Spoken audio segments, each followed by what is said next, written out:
1 and you got 6, right?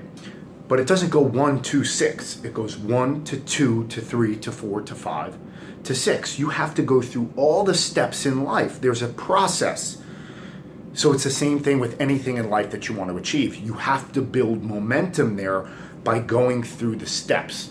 And at gear 1, you're not going to be able to go as fast as when you're at gear 6. But you have to get started. The hardest part of anything in life is usually getting started. But once you're in a drain, you get sucked into a drain. So it starts by doing something small. Then you get the energy and the momentum to then take on a little bigger task and a little bigger task until eventually you're tackling mountains, until you get to that gear 6 where you're operating at a really high level.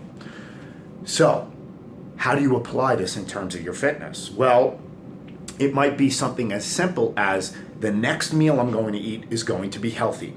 It's going to have low fat content, no trans fats. It's going to be low glycemic carbohydrates, maybe quinoa, maybe sweet potatoes, maybe brown rice, and it's going to have some healthy protein, high protein. So it's going to have some grilled chicken, right? That's going to be your next meal. Just win that meal.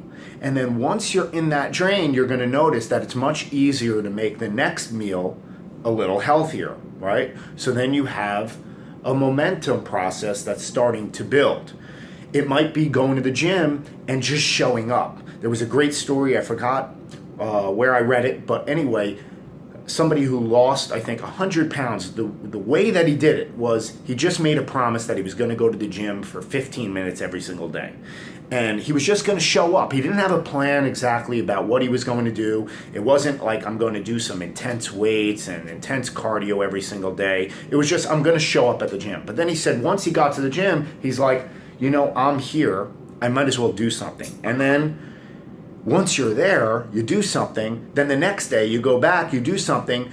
You're in a much better position to do something more intense than you were the day prior. And it keeps building and building from there. Now, this isn't to say that you should never take breaks, for instance, but the idea is that you've got to get momentum rolling. You got to get the ball rolling up the hill. And a lot of times that takes, a lot of effort, mental energy in your mind to say, I'm going to switch gears. I'm going to transition from career, from my focus on family, from living this unhealthy lifestyle that I think is giving me pleasure, and I'm just going to try this thing out a little bit. And hopefully I'll link up the reward there. See, there's a couple of ways to learn in life. You either go through so much pain, hence you have a medical problem, hence you look at yourself in the mirror and you're really disgusted, or you actively try to get a reward from it. You try to get some pleasure from it and sync that up in your mind. So the idea is to just transition gears to get to that first gear of fitness where you're linking up some kind of pleasure with the idea of what's going on, and then it's gear 2, gear 3, gear 4, gear 5, until you're firing on all cylinders.